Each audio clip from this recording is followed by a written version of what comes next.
enorme prazer, né, de cumprimentar e dar um bom dia a todos os participantes desse quarto colóquio internacional da análise do discurso.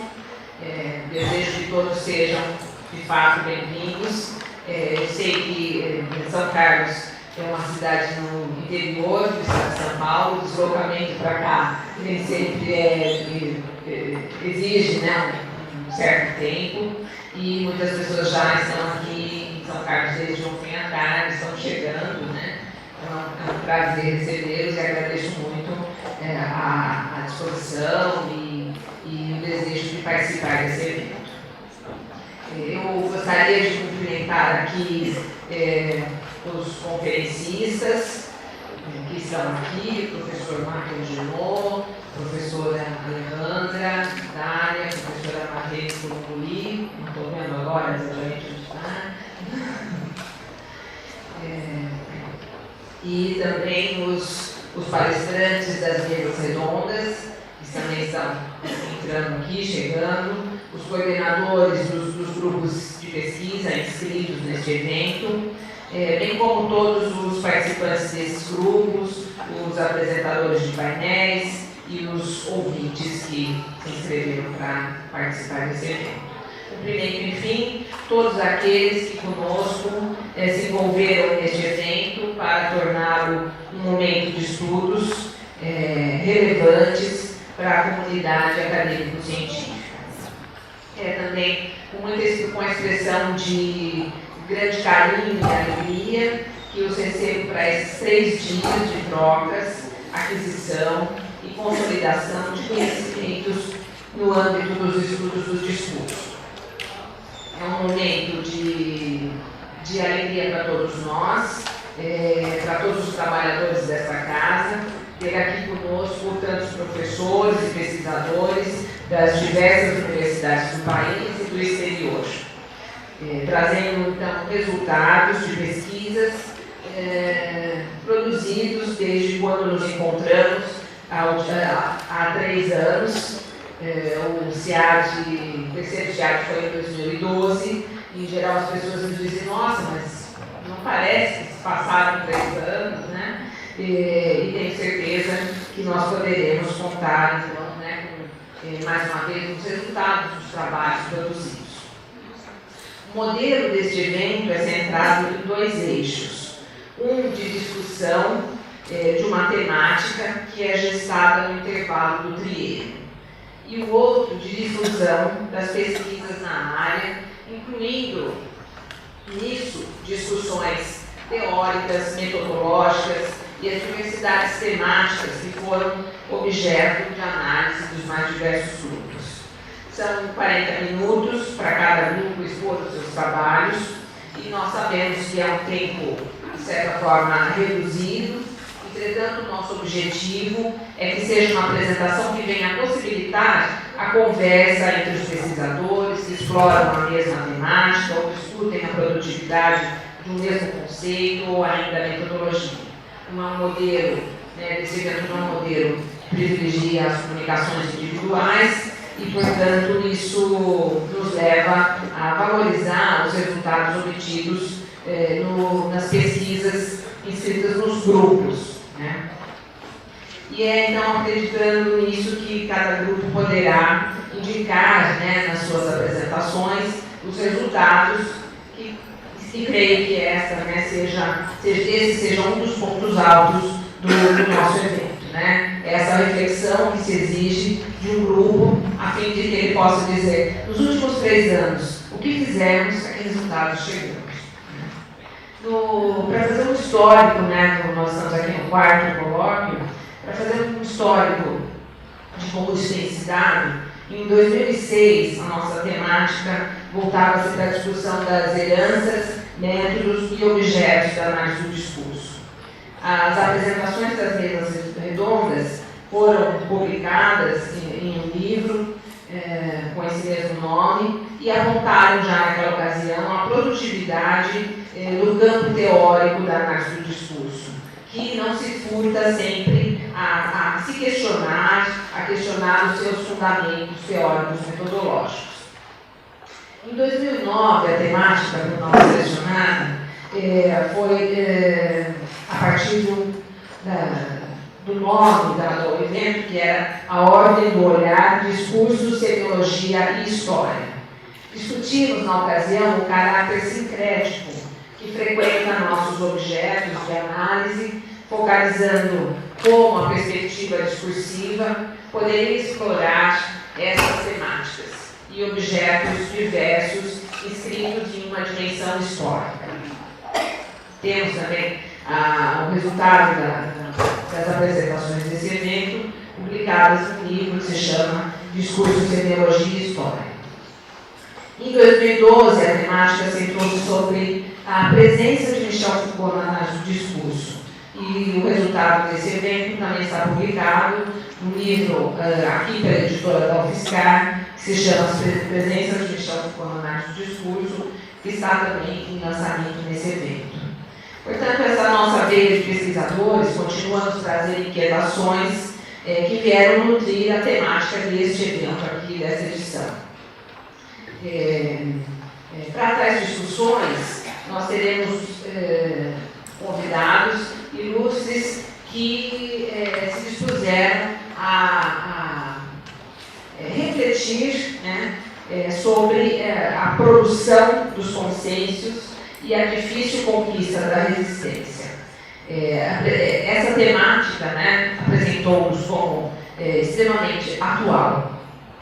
Serão conferências, né, produzidas aqui, como vocês viram na programação. Hoje, uma conferência do professor Marco Angenot, a quem já agradeço a presença.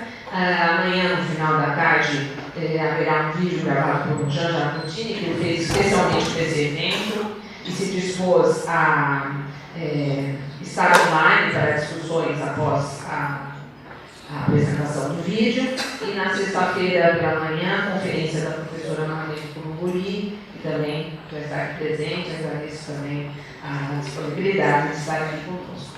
Serão, então, 3 mesas redondas que abordarão a produção dos consensos e a busca das resistências na política, na mídia e na linguagem. A nosso convite, a professora Mariana Rosário Gregorin fará o balanço final do evento, nos auxiliando com a sua experiência, com o seu poder de síntese, com a sua capacidade de estabelecer articulações, que nos auxiliará muito a atingir algumas conclusões para esse evento. Então, convido-os fortemente a estarem aqui ao longo dos 3 dias, né, até o final da tarde de sexta-feira, para que a gente possa atingir, né, alguns resultados com esses balanços. Agradeço desde já a todos os palestrantes que aceitaram com todo respeito dividir conosco suas reflexões. Em relação aos colóquios que nós estamos fazendo, o modelo de grupos de pesquisa nos dá, de certa forma, uma medida de como se desenvolvem as pesquisas em análise do discurso no Brasil. Temos alguns inscritos, grupos inscritos do exterior, que aos poucos, né, começam a aparecer mais, mas há uma certa dificuldade, inclusive financeira, né, de apoio para que esses grupos se desloquem. Também é assim difícil no Brasil. Né? Difícil, eu digo, é caro. Né? Todos gostariam, mas tem um certo custo para isso. Os 3 colóquios que nós fizemos, de certa forma, eles reforçam continuamente algumas pesquisas, alguma direção de desenvolvimento das pesquisas. Eu pude elencar aqui que nessas 4 edições, e que como são trienais, nós estamos aqui 12 anos, grande parte dos estudos eles se relacionam a uns 5, 6 pontos. Né? Eu diria assim, estudos que focalizam as relações entre língua, sujeito e história, por sua vez imersas em relações de poder e saber, estudos sobre discursos e a produção de identidades, representações identitárias, processos de subjetivação, relações entre o discurso e o ensino, sobretudo estudos na língua materna e na língua estrangeira, indicando uma preocupação com as formas de leitura, de interpretação e de autoria, Estudos da materialidade multimodal, sincrética, mista, às vezes focalizando imagem na sua relação com o corpo, com o cinema, com a música. Análise do discurso político também, né? Sempre grupos que apontam, né, trabalhos nessa direção, discurso da mídia, discurso jurídico.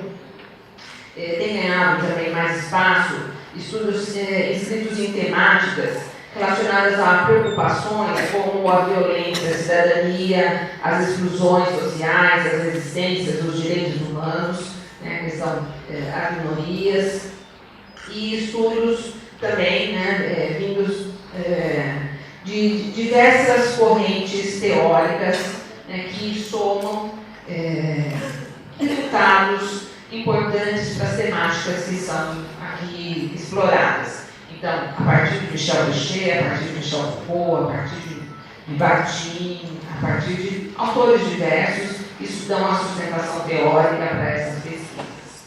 São, em geral, trabalhos, na sua totalidade, sólidos, que têm oferecido resultados científicos e incentivado novos pesquisadores. É crescente o número de novos grupos que se formam em universidades que antes não tinham uma presença aqui no colóquio e que cada vez mais, né, estão aqui presentes.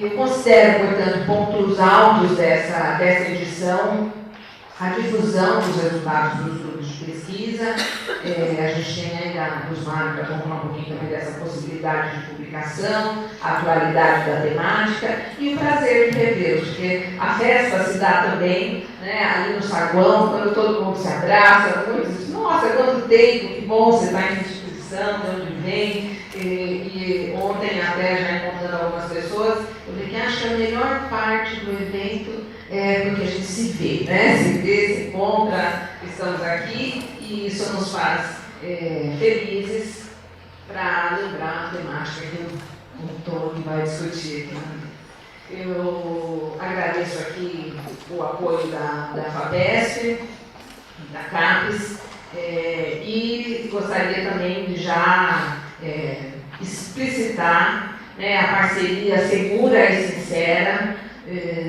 que tenho aqui com o professor Carlos e com a professora Luzmara, né, que sem eles não seria possível gestar esse evento e tampouco seria possível organizar esse evento sem a parceria amável, adorável, segura de muitos alunos da pós-graduação e da graduação que se dedicam fortemente durante alguns meses para que tudo isso aqui aconteça. E, bom, eu não posso nem nomear, são muitos, cada um sabe quando pode auxiliar, e nós também sabemos. Agradeço sinceramente a todos vocês.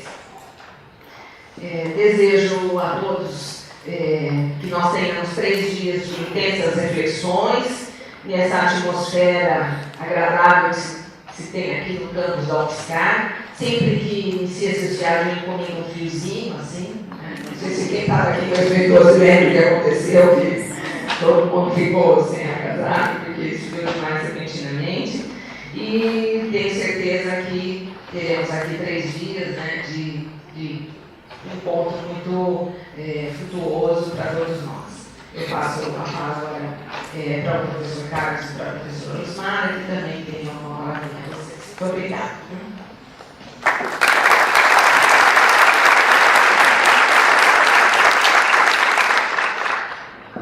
Bom dia a todos.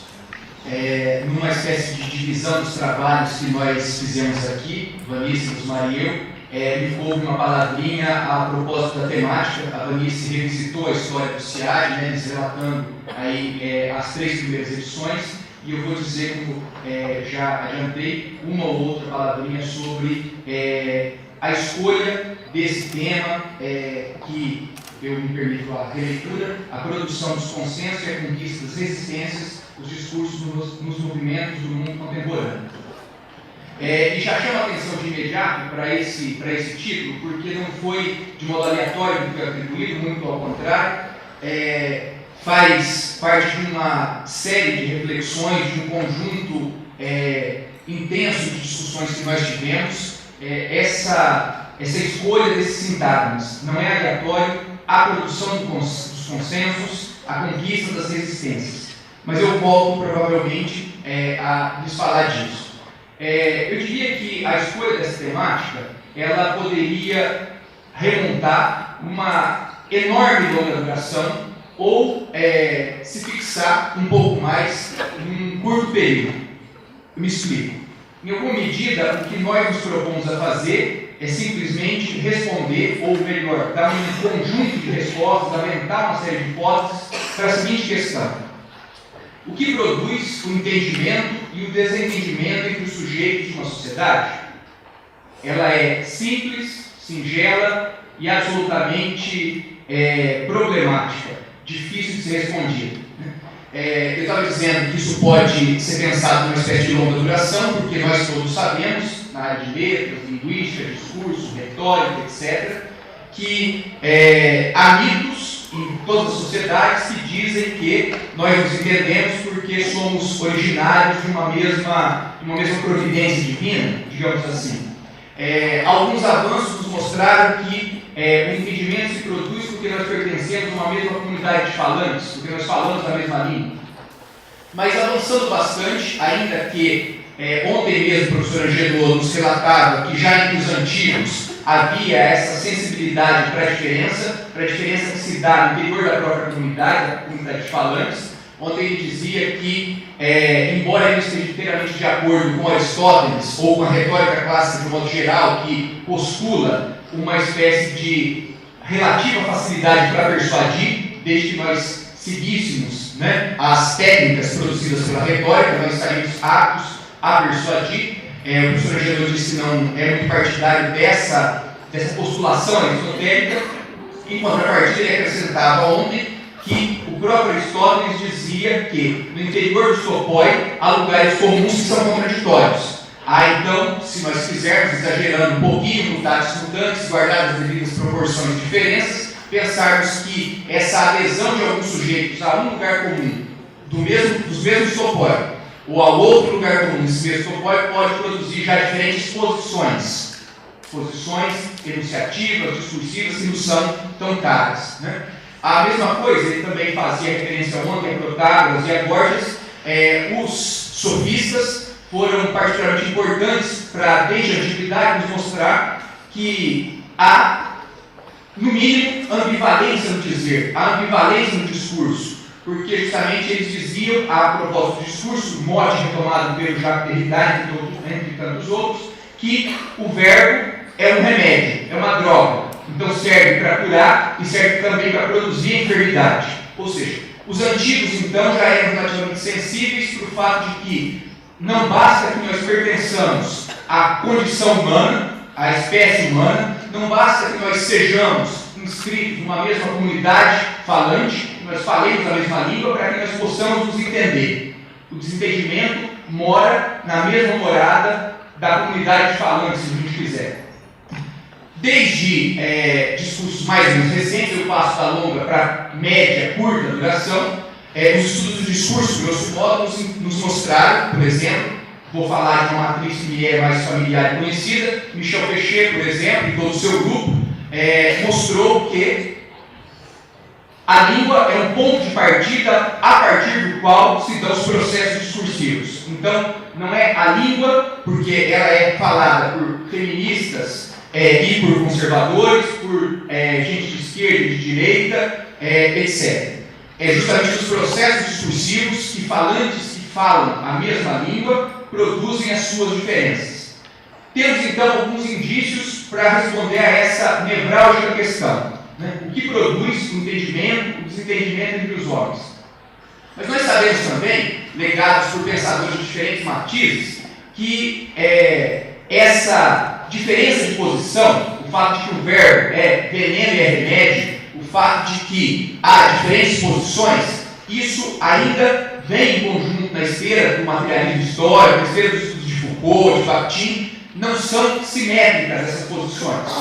Há, pelo contrário, posições predominantes, algumas vezes se tornam hegemônicas e outras que são dissidentes, que são resistências. E aí eu volto para o nosso título, a produção dos consensos e a conquista das resistências. Porque ele foi, em larga medida, motivado por todas essas questões que frequentam o gênero humano, porque desde registros antiquíssimos nós temos tentativa de responder essa pergunta, o que produz o entendimento e o desentendimento entre os homens, né?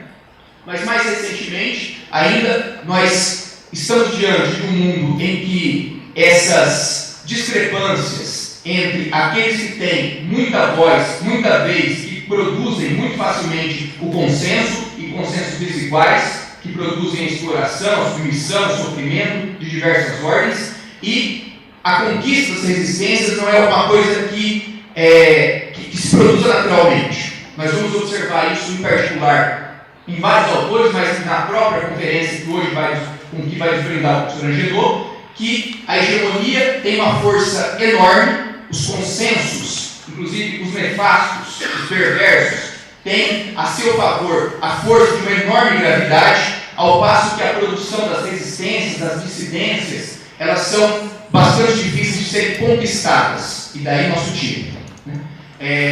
Isso se dá em boa medida também porque faz parte da nossa proposta uma certa reflexão, quiçá uma desconstrução de lugares comuns que se estabelecem. O discurso é heterogêneo, o sujeito não é totalmente sujeitado, ou onde há poder à resistência.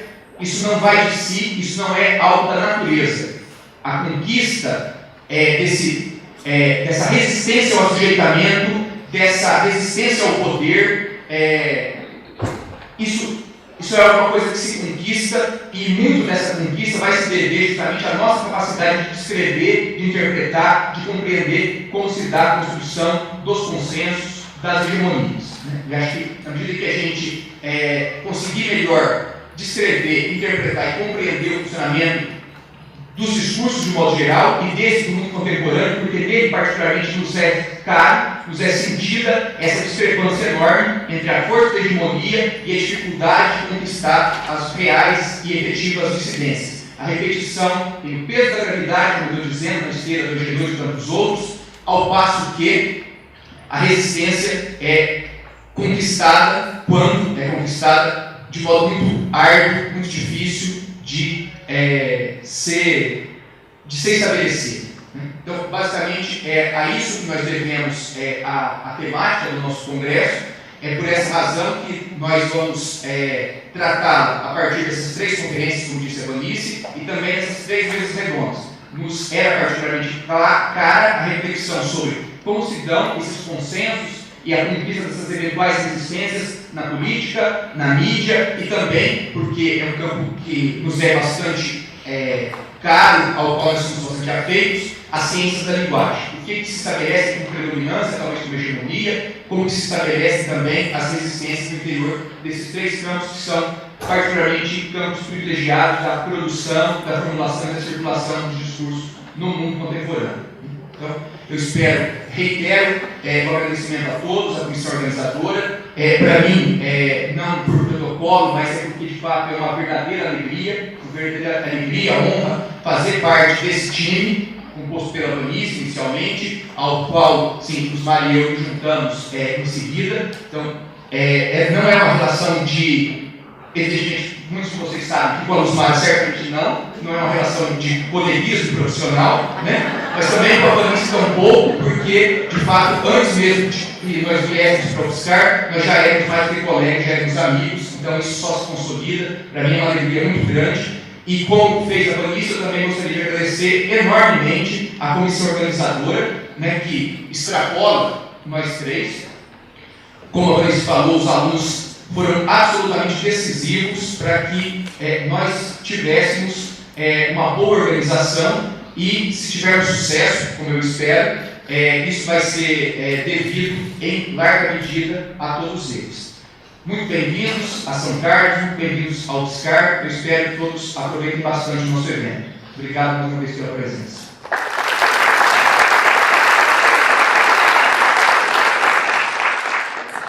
Gostaria de dar só 3 recados. Um deles em relação à publicação. Todos vocês, a gente já recebeu alguns artigos dos participantes do evento e nós temos até dia 15 de setembro para colher os artigos para essa publicação de livro digital. Tá? O outro informe é para reiterar sobre o lançamento e a venda dos livros, que bom, né, que a gente pode fazer na quinta-feira, amanhã, no coquetel, às 20 horas. Aqui mesmo na universidade. Então vai ser um prazer acolher todos os autores, porque a gente sabe o quanto vários de nós publicam os trabalhos de dissertação, de tese, de pesquisa, às vezes por editores pequenos que têm dificuldade para poder fazer a distribuição internacional. Então essa é uma ocasião importante para a gente poder divulgar esses nossos trabalhos e por isso dessa possibilidade amanhã, em que eu reitero aqui o convite, né, em nome da comissão organizadora, para que todos apresentem seus trabalhos. Além disso, gostaria só de lembrar que a gente tem o voucher para acesso à internet, para senha de Wi-Fi, né? Fica ali, tá ali bem com o pessoal que está ali na recepção. Então, mais uma vez, muito obrigada pela presença de todos vocês aqui. Eu espero que seja, de fato, um evento bastante proveitoso, rico, cheio de conversas fora também desse espaço privilegiado que é das conferências, mesas redondas e das apresentações de grupo, de maneira que a gente possa fazer trocas efetivas, né? E fazer avançar as nossas pesquisas, a maneira como a gente olha para os objetos de que a gente se ocupa hoje. Muito obrigada, um abraço a todos vocês.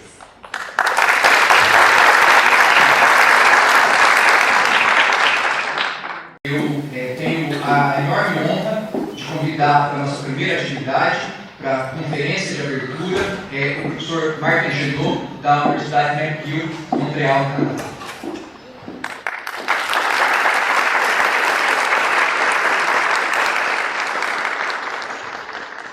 Antes de passar a palavra ao professor Genot, eu quero fazer uma sintética apresentação dos seus trabalhos. Vou também já reiterar um agradecimento à comissão organizadora, estendendo particularmente ao conjunto valorosíssimo dos nossos estudantes que participaram da tradução dos textos, né? 3 dos nossos conferencistas são francófonos, né? Vão falar em francês, e para aqueles que não têm muita familiaridade com a língua, vai haver uma projeção aqui ao lado, né, do texto em português, que foi traduzido pela Juliane de Araújo Gonzaga, pelo Tiago Silva, assim como a conferência de ontem foi traduzida pela Alice Toledo Lima de Silveira, a Maísa Ramos Pereira e o Tiago Barbosa Soares, e também a conferência que nós vamos ter amanhã, traduzida pela Denise Lepos e pela Josiane Bittencourt, e a conferência da sexta-feira foi traduzida pelo Israel de Sá. Então, a todos eles eu agradeço mais uma vez aqui em público. Uma palavrinha rápida para a apresentação do professor Genot. Palavrinha essa que deveria ser lenta e longa se eu fosse fazer uso de uma espécie de analogia em relação ao seu enorme percurso, né? O percurso do professor Genot é de fato enorme, prova disso. Eu já fazia alusão a esse respeito ontem. Ele me entregou assim que chegou uma espécie de súmula curricular, um resuminho do seu currículo, em que constam nada menos do que 75 livros. O professor Genot são, de fato, assim, no seu caso, ao falarmos de dezenas e dezenas de publicações, isso não é uma alegoria, não é uma figura de retórica. O professor Genot é doutor em filosofia e letras pela Universidade Livre de Bruxelas, especialista em retórica, teoria da argumentação, análise do discurso e história das ideias. Professor do Departamento de Língua e Literatura Francesa da Universidade McGill, na cidade de Montreal, no Canadá, desde 1967. Tornou-se em 2013 professor emérito dessa universidade, onde é titular da cátedra Teoria do Discurso Social. Além disso, o professor ainda é membro da Sociedade Real do Canadá, autor, como nós dizemos aqui uma vez mais, de dezenas de obras, entre as quais, em caráter meramente ilustrativo, né, eu vou destacar algumas. A Fala Panfletária, da Parole Pamphlétaire, 1889,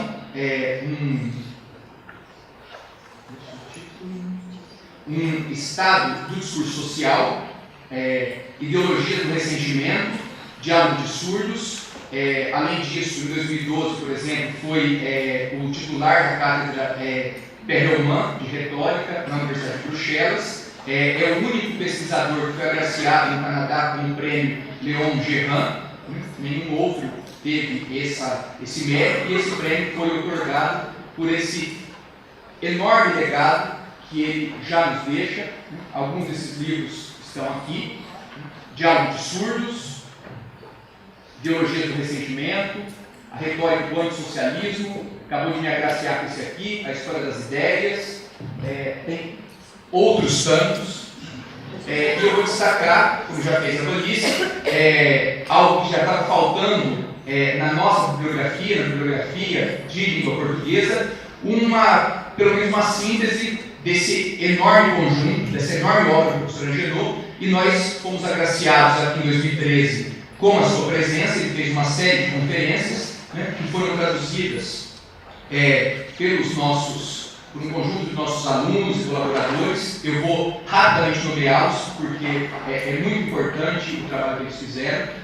O André Stahlhauer, o Carlos Durati, o Israel de Sal, o João Marcos Fergal, o José Wilson Ribeiro, a Juliane Araújo Gonzaga, o Renan Mazola, todos eles, sim, mais uma vez, a todos eles eu agradeço uma vez mais. Este livro acabou de ser publicado, vocês têm aí à venda os exemplares. Vai ser um livro que merece nosso destaque na cerimônia de lançamento, que já foi referido aqui pela Osmar, pela Vanice, que nós teremos amanhã à noite, juntamente com o coquetel. A última palavra.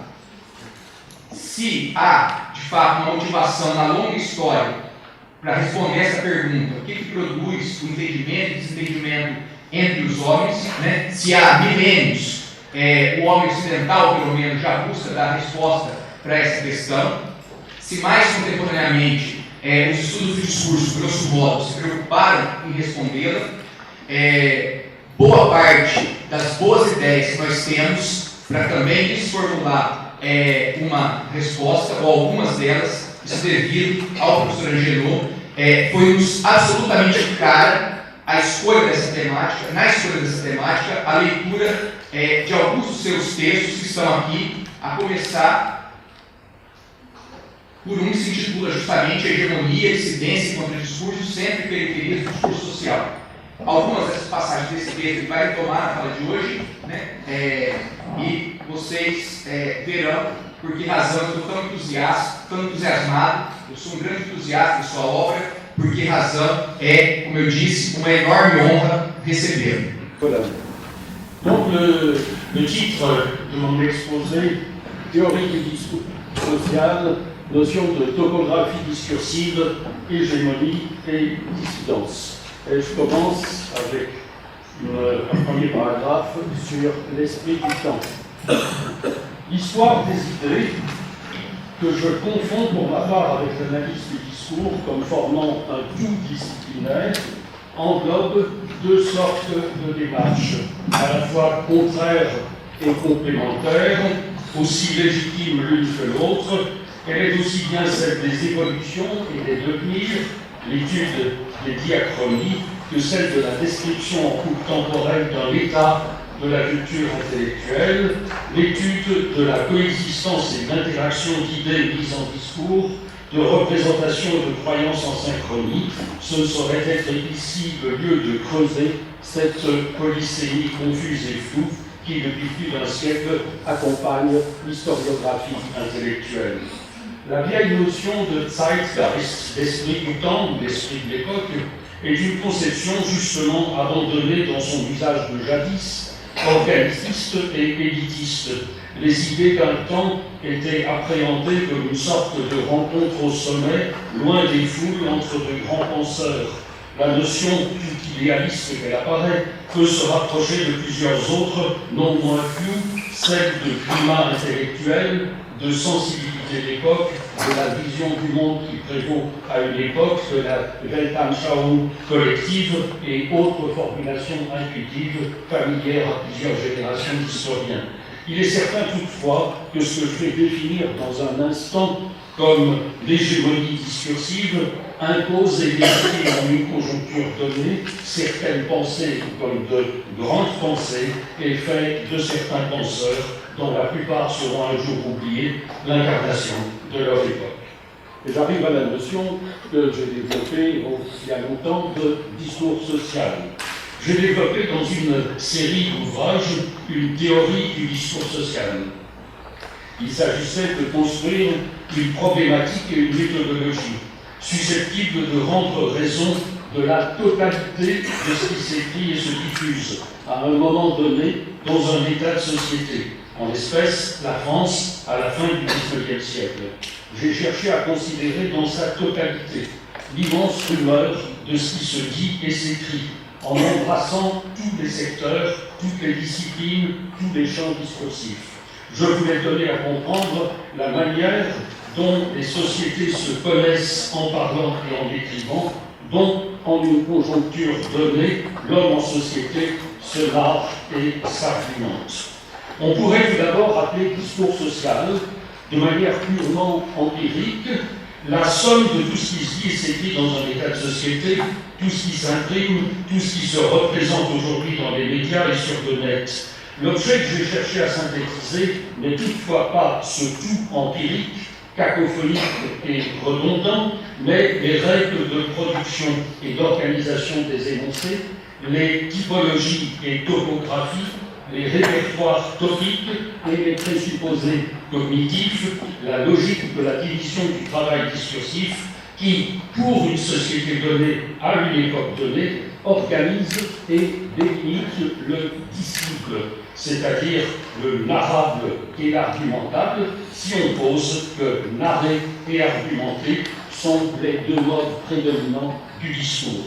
Autrement dit, ma démarche a consisté à rechercher des invariants, des lieux communs, des prédominances et des récurrences, de l'homogène et du régulé, au-delà de la diversité et de la cacophonie apparente, à rechercher des principes de cohésion, des contraintes qui font que le discours social n'est pas une juxtaposition de formations discursives autonomes, refermées sur leur tradition propre, mais un espace d'interaction où des impositions de thèmes et de formes viennent apporter au Zeitgeist une sorte d'unification organique, fixer les limites de l'argumentable, du narrable, du scriptible.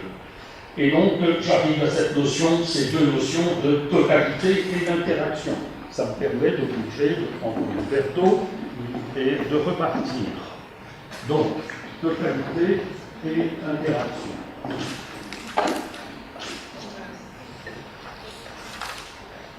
Alors, renonçons plus lors à l'analyse sectorielle de champs discursifs déterminés, littéraires, philosophiques, scientifiques, politiques, journalistiques, ou de genre, ou de camps idéologiques qui se trouveraient isolés d'emblée et analysés comme s'ils étaient pleinement autonomes, l'analyse du discours social prétendait décloisonner la recherche, intégrer les discours particuliers dans le réseau interdiscursif global, prendre à bras-le-corps l'énorme masse des discours qui viennent à l'oreille de l'homme en société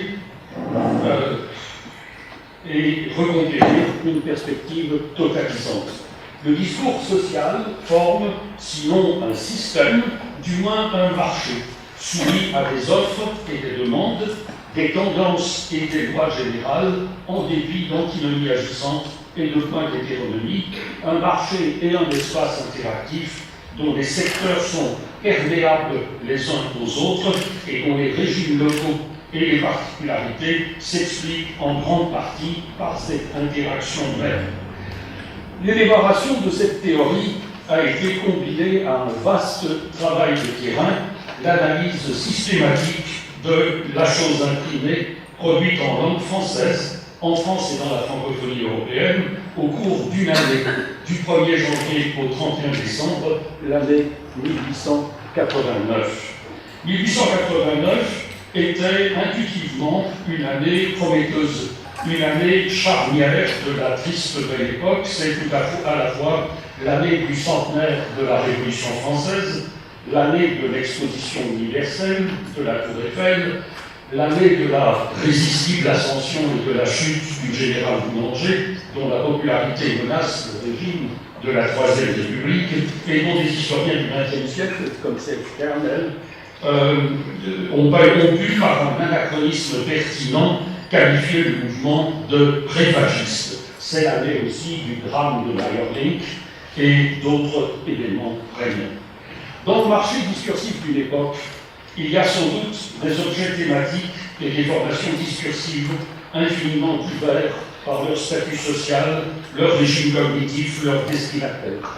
Il y a les lieux communs de la conversation, les grosses blagues du café du commerce, les chansons du café-concert, les espaces publics eux-mêmes stratifiés en termes de degré de distinction du journalisme, des doxographes de l'opinion publique et de l'actualité, aussi bien que les formes éthérées et prestigieuses, ésotériques et inaccessibles au commun de la recherche esthétique, de la spéculation philosophique, de la formalisation scientifique.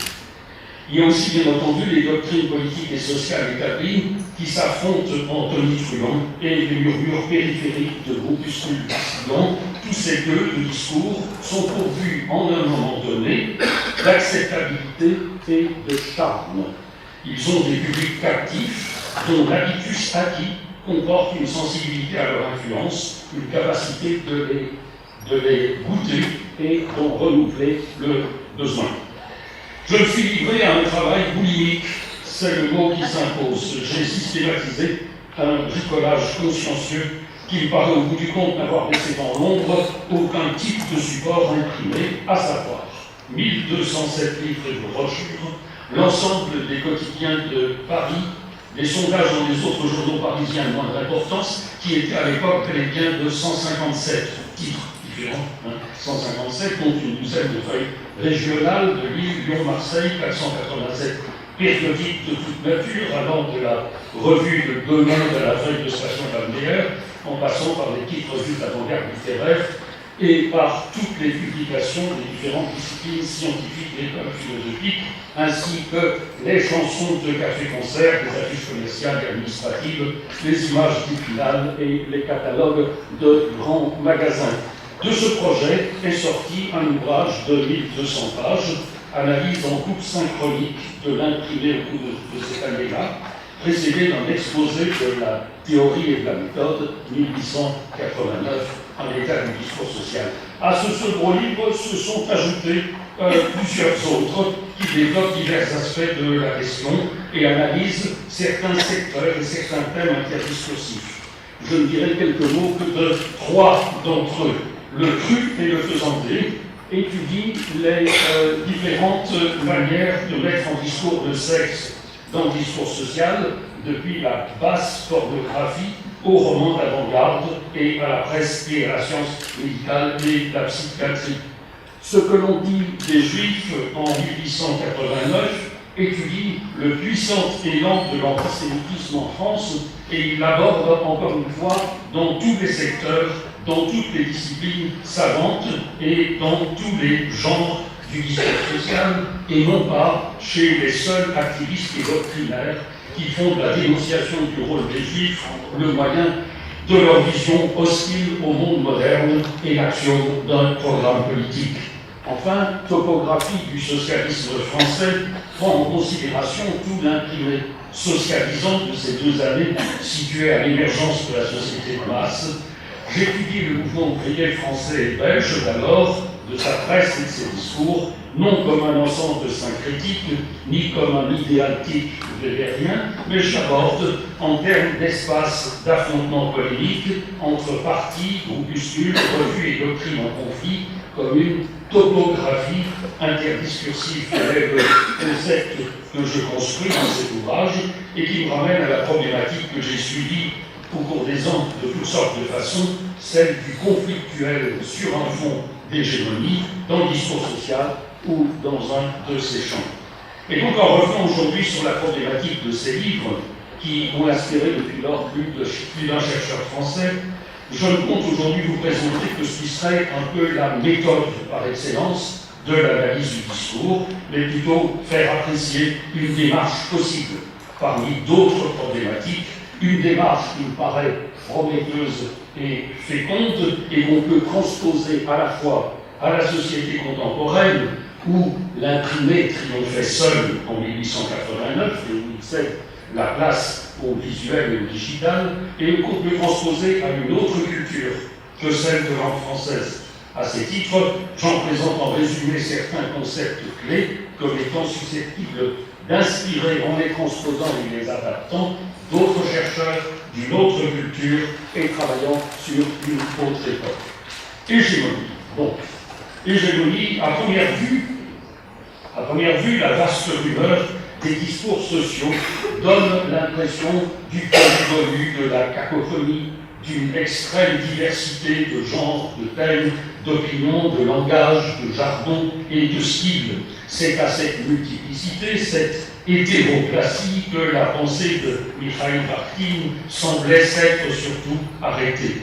Au-delà de cette cacophonie apparente, ma démarche a consisté pourtant à rechercher des invariants, des présupposés et des lieux communs. Je suis ici de façon appropriée le concept d'Aristote, des dominantes et des récurrences, des principes de cohésion, des contraintes et des coalescences qui font que le discours social n'est pas une juxtaposition de formation discursive autonome, mais un espace d'interaction où des impositions de préconstruits et de manières de voir viennent apporter aux zeitgeist une sorte de co-intelligibilité globale et fixer les limites de l'argumentable, du narrable, du perspective et du concept.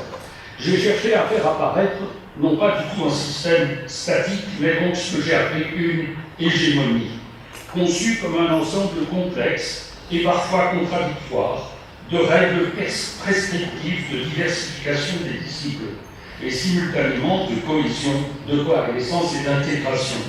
Les genres et les discours ne forment pas des complexes imperméables les uns aux autres. Les énoncés qui se diffusent en société ne sont pas à traiter comme des monades, mais comme des maillons de chaîne dialogique. Ils ne se suffisent pas à eux-mêmes, ils sont le reflet les uns des autres, ils sont pleins d'échos et de rappels, pénétrés de la vision du monde, des tendances, des valeurs et des théories de toute l'époque.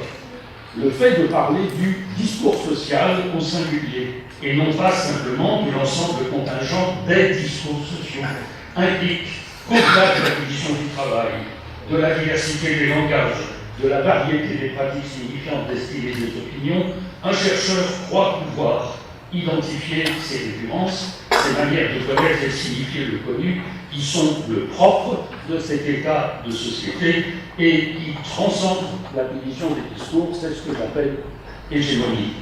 Je viens ici d'esquisser donc cette notion d'intertextualité comme circulation et transformation idéologène, c'est-à-dire de petites unités signifiantes dotées d'acceptabilité diffuse dans une doxa donnée et d'interdiscursivité comme interaction et influence des axiomatiques des discours. Ces notions appellent les recherches de règles ou de tendances, elles-mêmes aucunement universelles, mais susceptibles de définir, d'identifier un état donné du discours social. Elles invitent à voir, par exemple, comment certains idéologènes reçoivent leur acceptabilité d'une grande capacité de mutation et de relance, passant de la presque actualité au roman, au discours médical et scientifique, à l'essai de philosophie sociale, etc.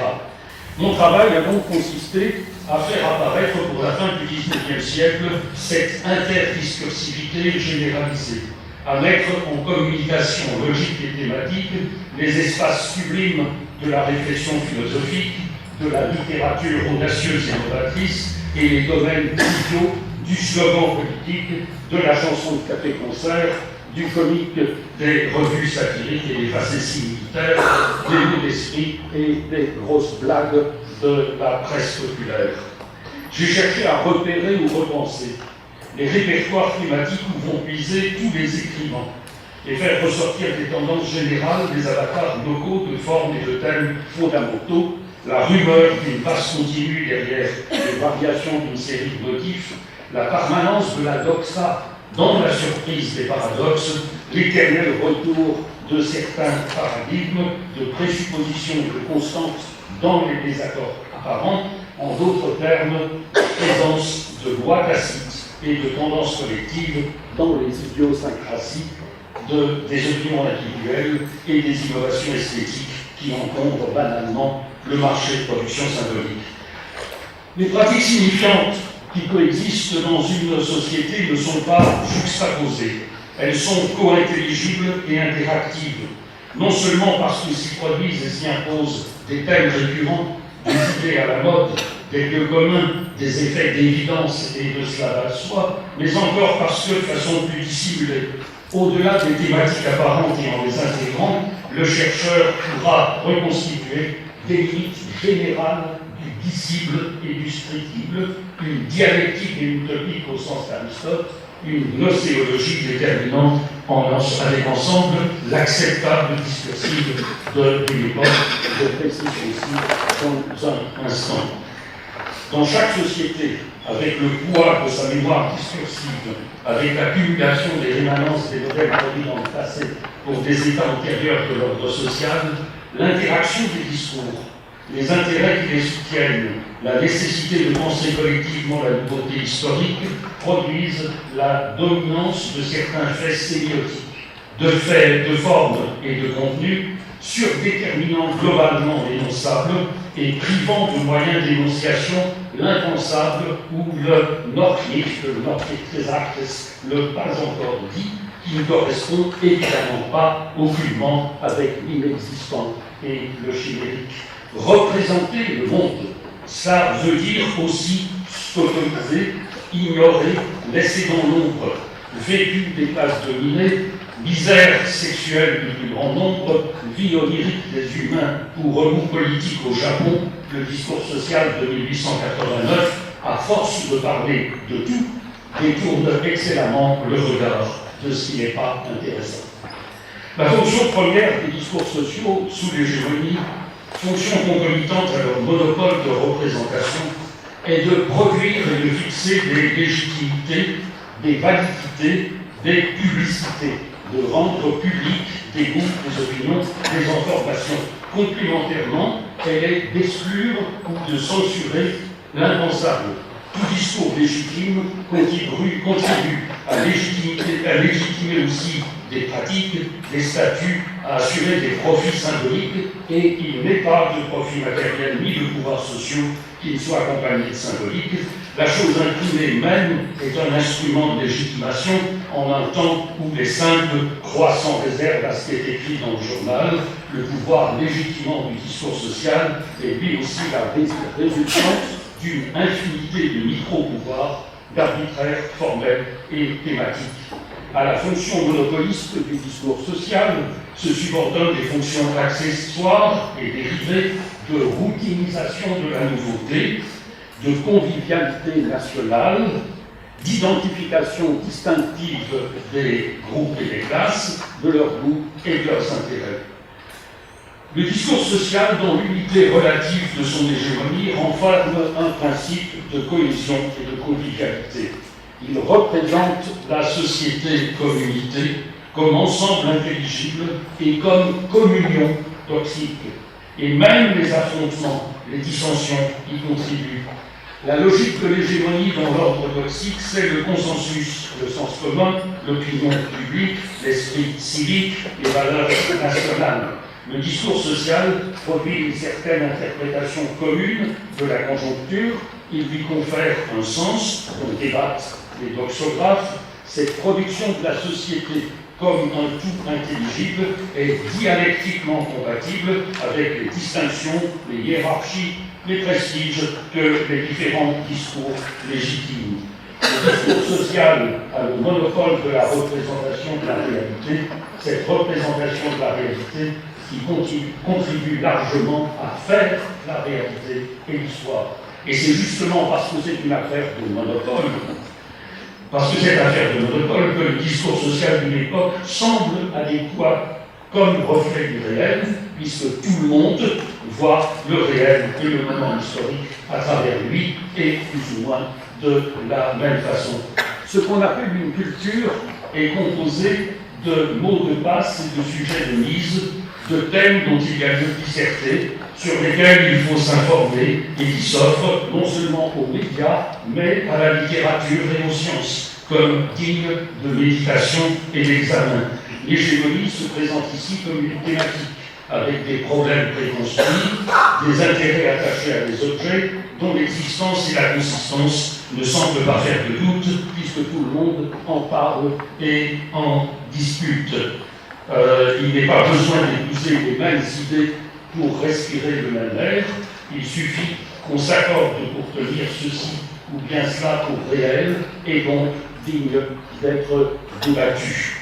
À celui qui est immergé dans le discours de son époque, les arbres cachent la forêt. À assister au débat acharné en politique, aux confrontations d'esthétiques antipathiques l'une à l'autre, à percevoir les spécialisations, les spécificités, les talents et les opinions, la pression de l'hégémonie reste cachée. Ce qui est caché, c'est le système sous-jacent, et il faut que ce système soit tu pour que les discours possèdent leur charme et leur crédibilité. Et j'arrive, si vous voulez, à la notion de topographie. Nous sommes à 50% du texte. Notion de topographie. Toute analyse discursive sectorielle, par le seul fait d'être sectorielle, que ce soit celle des belles lettres ou celle d'un genre littéraire déterminé, ou d'une école politique, philosophique, esthétique, ou d'une discipline savante, par exemple, s'interdit d'apercevoir un potentiel herméneutique global et prête souvent indûment à l'objet isolé des fonctions et des mérites qu'il ne doit qu'à son rôle de relais et de dispositif intertextuel. Un état du discours social s'appréhende cependant simultanément comme une division du travail discursif, des tâches discursives, c'est-à-dire comme un ensemble coexistant, balisé et arbitré de discours spécifiques, de genre, sous-genre, doctrine et idéologie, orthodoxie et hétérodoxie, regroupés en régions ou en champs, entre lesquels les dispositifs interdiscursifs que j'ai évoqués assurent la migration d'idéologènes et des adaptations ad hoc de formes langagières et les chaînes topiques communs, formes d'harmonie sociale relative que l'on peut comparer dans sa logique à la division économique du travail. Et ici, j'arriverai donc aux composantes du fait hégémonique. Je vais, Nelson, raccourcir un peu, je vais prendre que les titres généraux. Donc, je vais énumérer maintenant les grands éléments qui composent le fait hégémonique, ou plutôt, car les éléments ne sont pas dissociables, les différents points de vue sous lesquels ce fait peut être abordé. 1. La langue légitime, je passe. 2. La topique commune, la doxa. Je vais simplement reprendre le premier paragraphe. Il faut remonter à Aristote, qui a beaucoup à apporter à la théorie du discours social, et appeler topique l'ensemble des lieux, topoi, ou des présupposés irréductibles du vraisemblable social, tels que tous les intervenants des débats s'y réfèrent pour fonder leur divergence et leur désaccord parfois violents in presentia, c'est-à-dire tout le présupposé collectif des discours argumentatifs et narratifs. Et je passe ainsi à 3.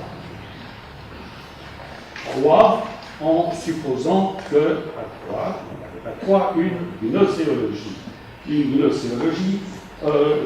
J'ai cherché, je passe au deuxième paragraphe, j'ai cherché à identifier une gnoséologie dominante, avec encore un coup ses variations et ses ésotérismes, à dégager des bases cognitives qui permettraient de comprendre synoptiquement les discours de presse, certaines pratiques littéraires, certaines démarches scientifiques et d'autres formes instituées de cognition discursive. Cette gnoséologie dominante qui sert de mode d'emploi utopique, je l'ai décrite et définie pour la fin du XIXe siècle comme le romanesque général. Mon analyse revient à trouver dans la fiction romanesque le modèle le plus répandu de mise en discours à des fins cognitives.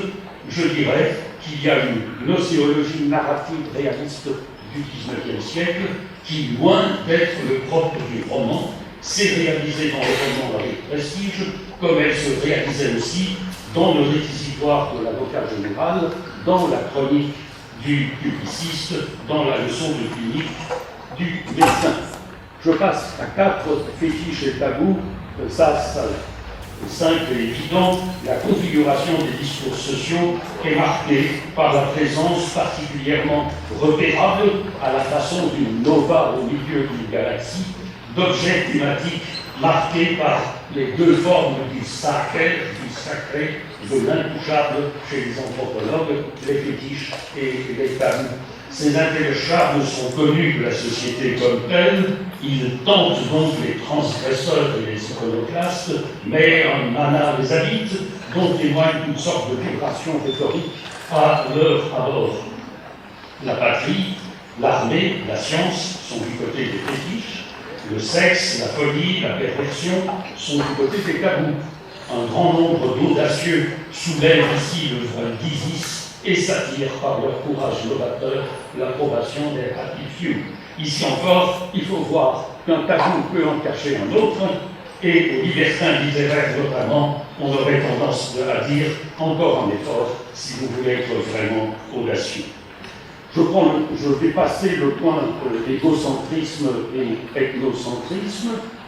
L'hégémonie, en effet, peut être accordée comme une norme pragmatique, dénonçant en le définissant en son sens un énonciateur légitime qui s'arroge le droit de parler sur les altérités déterminées, français, adultes, mâles, lettrés, urbanisés, en pleine entente avec le jeu des discours dominants. J'arrive alors à 6 répertoires thématiques. Alors, répertoire thématique. Tout débat en un secteur donné, si âpre que soient les désaccords, suppose un accord préalable sur le fait que les sujets existent. Ils méritent d'être débattus et qu'un commun dénominateur sert d'assise aux polémiques. Ce qu'on appelle une culture est composée de sujets de mise, de thèmes dont il y a de disserter, sur lesquels il faut s'informer et qui s'offrent à l'opinion, à la littérature et aux sciences comme dignes de méditation et d'examen. L'hégémonie se présente alors ici comme une thématique, avec des savoirs d'apparat, des problèmes partiellement préconstruits, des intérêts attachés à des objets dont l'existence et la consistance ne semblent pas faire de doute, puisque tout le monde en parle. On touche ici à ce qu'il y a de plus perceptible dans une conjoncture, ce qui étonne et agace le plus les lecteurs d'une autre époque.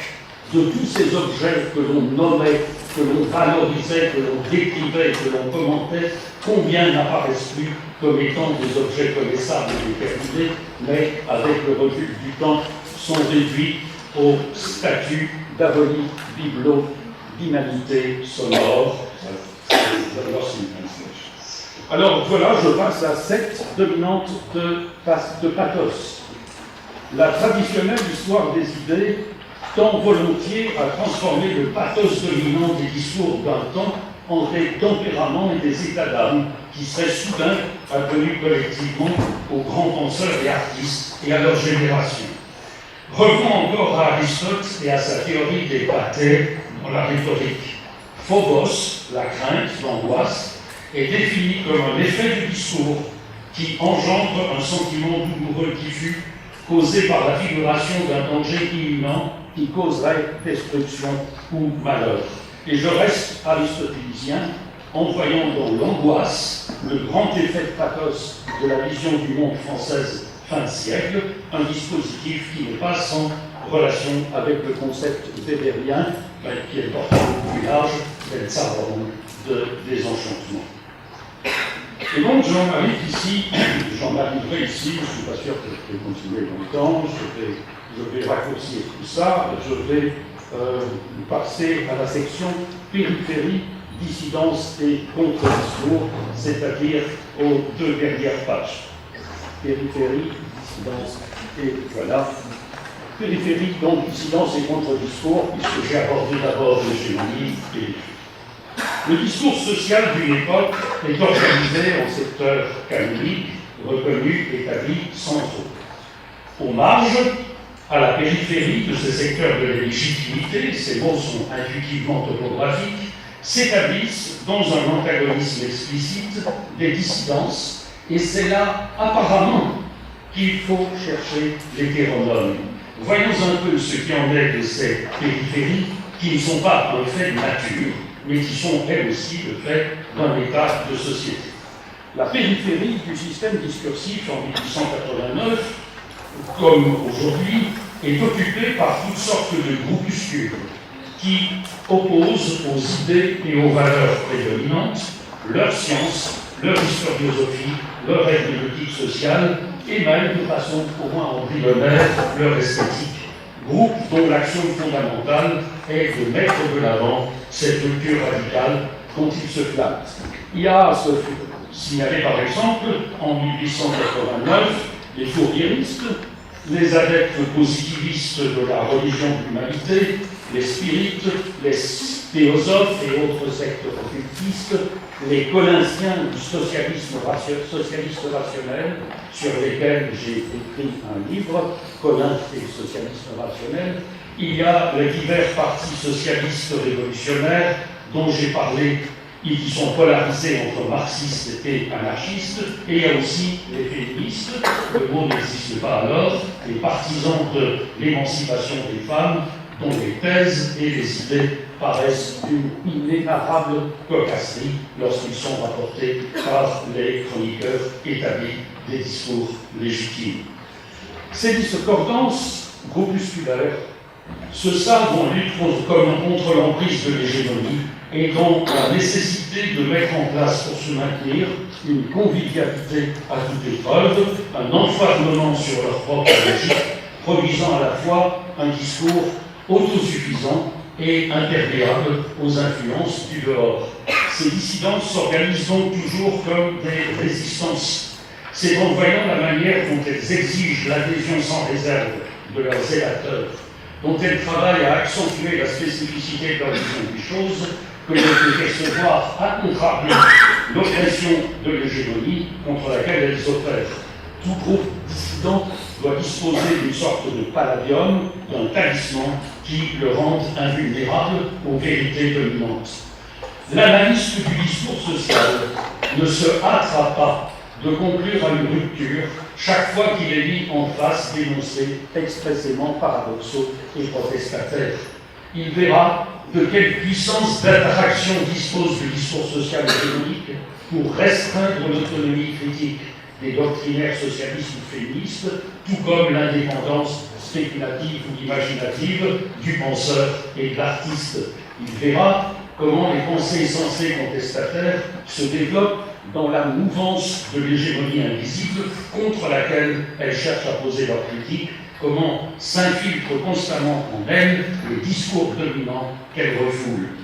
L'hégémonie pèse encore sur la logique de ces périphéries, non seulement parce qu'elles ne sont pas aussi imperméables qu'elles se placent de l'être, mais aussi parce que l'hégémonie possède un pouvoir d'agglomération, une force de gravité énorme qui produit à sa périphérie un éclatement groupusculaire et un fractionnement fatal. De façon mécanique, pourrait-on dire, l'hégémonie favorise le fractionnement des périphéries et ce fractionnement multiple répond encore à sa logique même. C'est ainsi qu'on peut expliquer, pour une part, la dislocation des socialismes et des féminismes en sectes et chapelles innombrables qui, tout en se reconnaissant des enjeux communs, épuisent une bonne part de leur énergie en querelles et en dénonciations doctrinaires. Les partisans de l'émancipation des femmes, je dis partisans masculins, c'est surtout des hommes. Les partisans de l'émancipation des femmes, vers 1889, sont tronçonnés en 6 ou 7 groupes et revues, incapables de compromis sur le degré de radicalité dans la tactique, groupe où il est facile de percevoir comment la critique du masculinisme est en interférence constante avec le retour du refoulé quant au rôle naturel de la femme et par réaction avec sa délégation volontariste. Et j'arrive ainsi au dernier paragraphe qui est novum, au sens d'or, novum, bouger, coupure et rupture. Il convenait donc dans ma recherche de chercher à distinguer l'émergence occasionnelle d'un novum authentique, d'actes indiscutables de rupture, des processus courants décrits ci-dessus, par lesquels le débat public s'acharne en confirmant par la bande une topique des valeurs, des intérêts, des tactiques discursives qui sont communs aux antagonistes, par lesquels l'originalité cognitive, exégétique ou stylistique ne se pose et ne prend de valeur que par l'hommage implicite qu'elle rend aux manières de voir et aux manières de dire qui se sont déjà imposées. Ce qui peut se repérer occasionnellement dans un état de culture, ce sont certains écrits, identifiés comme littéraires ou non, qui secouent l'entropie des idées reçues ou qui leur tendent un miroir déformant. Ce qui peut se repérer encore, ce sont certains textes aussi qui cherchent à donner un langage à ces choses que les discours établis ne verbalisent pas, suivant le principe profondément sociologique que ce qui ne se dit pas n'existe pas. Ces textes critiques intéressent évidemment l'historien au plus haut point, si le fait discursif doit en effet s'analyser à la fois comme répétition, redondance, compulsion à venir du déjà dit, comme préjugé et méconnaissance, et comme glissement subreptice, comme ironisation et finalement émergence de logique autre. L'essentiel, je le répète, et ce n'est pas simple, consiste à ne pas confondre ces nouveautés et ruptures authentiques à ce qu'offre en tout moment, en abondance, le marché de la nouveauté culturelle et littéraire, avec ses retapages, ses révolutions ostentatoires, ses effets de mode, son toc conformiste ou anticonformiste et son décroché moissa,